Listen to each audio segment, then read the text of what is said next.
back to our channel, your go-to destination for exploring the dramatic and unexpected twists and turns of Genoa. Today is a great day to unveil the darkest mysteries, and we have a chilling psychological thriller for you to discover right now. As we delve into a terrifying new chapter for one of our most iconic characters. It's revealed that Dr. Lawrence Markham is Diane's haunting killer, and he's making things incredibly dramatic. What will he do to Diane? A suspenseful plot unfolds, promising plenty of suspense. The profound disorientation of waking up in an entirely unfamiliar environment is a terror that Diane Jenkins Abbott is currently experiencing in its most visceral form. As consciousness slowly returns to her, the initial grogginess gives way to a creeping, icy dread. She finds herself stumbling through the dimly lit confines of a strange room, her mind racing to piece together the fragmented memories of how she arrived in this alien space. The air feels heavy, suffocatingly still, devoid of the familiar comforts of the Abbott mansion or the bustling energy of the Genoa City Athletic Club. Every shadow in the room seems to harbor a hidden menace, amplifying her internal alarm. She calls out into the void, her voice trembling with a mixture of desperation and disbelief, hoping against hope that this is merely a vivid, terrifying nightmare from which she will soon awaken. The stark reality of her situation, however, begins to settle heavily upon her shoulders as the silence of the house remains absolute and unyielding. Driven by a primal instinct to escape, Diane begins to frantically wander the perimeter of her luxurious but sinister prison. She tests the heavy wooden doors, her hands shaking as she rattles the brass handles, only to find each one firmly locked from the outside. The terrifying realization that she is a captive washes over her, a stark contrast to the powerful, independent woman she has fought so hard to become. This is not a misunderstanding. This is a calculated abduction. For a woman like Diane, who has historically been the architect of her own elaborate schemes, finding herself entirely at the mercy of an unknown captor is a profound psychological blow. The walls of the room seem to close in on her, mocking her sudden vulnerability. She is stripped of her agency, reduced to a helpless prisoner in a gilded cage. Her brilliant mind spinning wildly as she tries to calculate her next move in a game where she does not even know the rules or the players involved. Forcing herself to suppress the rising tide of panic, Diane meticulously scans her surroundings for any clue to her captor's identity or a potential means of escape. Her sharp eyes land on a meticulously organized bookshelf, a stark testament to the intellectual pretensions of her jailer. Running her fingers along the spines, she notices a prominent collection of works authored by Alan Laurent, a detail that adds an eerie, intellectual veneer to her horrific predicament. But her focus quickly shifts from literary analysis to sheer survival as she spots a heavy, ornate letter opener resting on a mahogany desk. Grasping the cold metal, she feels a fleeting surge of empowerment. It is a meager tool, but in her desperate hands, it transforms into a beacon of hope. She approaches the locked door, her brow furrowed in intense concentration, and begins to frantically pick at the mechanism. Her every movement fueled by the terrifying urgency of a trapped animal seeking freedom. The tense silence of Diane's escape attempt is abruptly shattered by the sound of the lock turning from the outside. The door swings open to reveal the imposing figure of Dr. Lawrence Markham. The presence of this particular man brings an immediate, chilling gravitas to the scene, radiating a sinister, unsettling energy that instantly elevates the stakes of Diane's captivity. Markham does not enter with the frantic energy of a typical kidnapper. Instead, he glides into the room with a terrifyingly calm, clinical demeanor. His posture is relaxed, his expression unreadable, projecting an aura of absolute control that stands in stark, horrifying contrast to Diane's disheveled panic. He observes her not as a human being in distress, but as a fascinating specimen pinned beneath the lens of a microscope. This chilling introduction establishes Markham as a formidable psychological adversary, a predator who masks his dark intentions behind a veneer of professional sophistication. Cornered and terrified, Diane immediately brandished the letter opener, wielding it as a desperate shield against this unknown threat. She fiercely demands an explanation for her captivity, her body language radiating a fierce, protective hostility. However, Markham expertly deflects her aggression, utilizing his professional background to turn her self-defense into a weapon against her own sanity. He calmly observes her defensive posture, noting with clinical detachment that her decision to arm herself with a sharp object is a deeply concerning indicator of her emotional instability. He masterfully pivots the narrative, framing her perfectly rational fear as a symptom of a severe psychiatric episode. When he inquires about her emotional state, she fiercely retorts that her mental condition is far from stable given the circumstances. A statement he effortlessly twists to confirm his fabricated diagnosis. This interaction is a masterclass in psychological manipulation, as Markham begins the methodical process of dismantling Diane's reality and undermining her confidence in her own mind.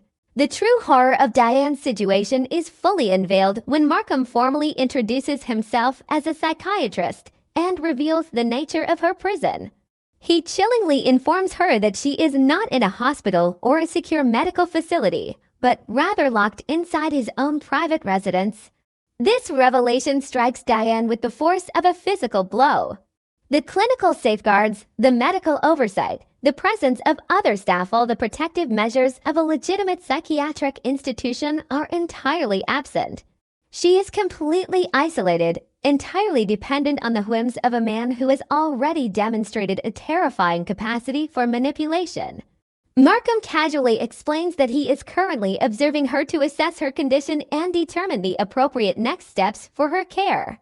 The ambiguity of his statement is paralyzing, leaving Diane to grapple with the horrifying realization that her fate rests entirely in the hands of a man who views her captivity as a mere medical evaluation. In a display of calculated dominance, Markham smoothly disarms Diane, taking the letter opener from her trembling grasp with unsettling ease. He then shifts seamlessly into the role of a gracious host, leaving the room momentarily only to return with a steaming cup of tea. Recognizing the deep well of suspicion in her eyes, he anticipates her fear of being drugged. In a chillingly domestic gesture, he takes a slow, deliberate sip from the cup himself, offering a silent, mocking guarantee of its safety. This seemingly innocuous act is a profound display of psychological warfare. By proving the tea is untainted, he forces her to accept a twisted form of trust, subtly eroding her defenses. It is a terrifying dance of control, where Markham dictates the terms of their interaction, forcing Diane to participate in a grotesque pantomime of civility while she remains his absolute prisoner. Having established his dominance, Markham proceeds to spin a deeply disturbing, entirely fabricated narrative about how Diane came to be in his custody. He recounts a harrowing tale of discovering her on the side of a desolate road, screaming incoherently and seemingly detached from reality. He details his supposed intervention, claiming he contacted the local authorities out of deep concern for her well-being. According to his twisted story, the police then reached out to her family, setting into motion the events that led to her current incarceration. This elaborate lie is designed to isolate Diane further, painting a picture of a world that believes she has lost her mind. By inserting the police into his narrative, Markham creates an illusion of legal and medical legitimacy, making her captivity seem like a sanctioned rescue rather than a criminal abduction. The most devastating blow in Markham's psychological assault comes when he weaponizes Diane's marriage. He looks her in the eye and calmly asserts that her husband, Jack Abbott, fully agreed with the assessment of her mental breakdown. Markham claims that Jack explicitly consented to placing her in his private care, believing it was the only way to help her recover from her supposed psychotic break. For Diane, this lie is a catastrophic emotional strike. Given the recent, severe strains in her marriage and her lingering insecurities about Jack's loyalty, the idea that Jack would abandon her to a stranger's custody is a paralyzing thought. Markham is brilliantly exploiting the existing fractures in the Abbott marriage, using Jack's name to shatter Diane's spirit and convince her that she has been entirely forsaken by the man she loves most. Refusing to succumb to this orchestrated madness, Diane fiercely rejects every word of Markham's story. She vehemently insists that the roadside incident never occurred, that the police were never involved, and that Jack would never authorize such a monstrous arrangement. She fights back with every ounce of her remaining strength, her sharp intellect battling against the suffocating weight of his gaslighting. Markham, however, remains entirely unfazed, patronizingly dismissing her protests as the classic denial of a deeply disturbed patient. He weaponizes her very resistance, using her anger as further proof of her supposed instability. In a desperate bid to regain some semblance of control and safety, Diane demands to be transferred to a legitimate, professional medical clinic. Her plea is a heartbreaking testament to her terror, a desperate attempt to escape the horrifying intimacy of being held captive in the private home of a predator masquerading as a healer. What makes Diane's torment even more tragic is the profound irony of the broader conspiracy unfolding outside her locked door. While she battles the terrifying thought that Jack has abandoned her, the reality is far more complex and devastating.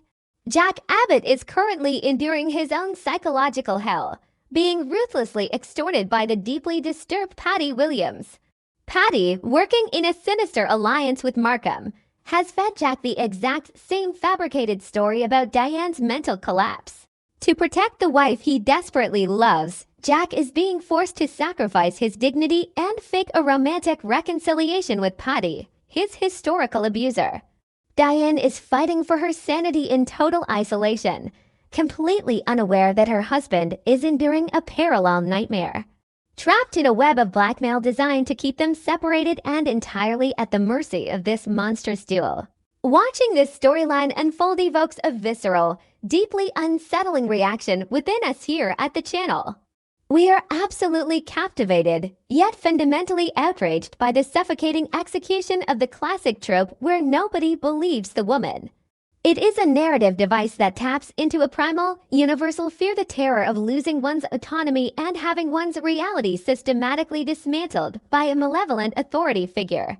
The atmosphere the writers have crafted is thick with a gothic, almost V.C. Andrews-esque dread, where the pristine facade of a luxurious home masks a rotting, terrifying core of psychological abuse.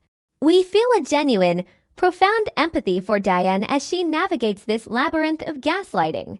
The sheer injustice of her situation, coupled with the chillingly calm cruelty of Dr. Markham, makes our blood boil in the best possible way for a dedicated viewer.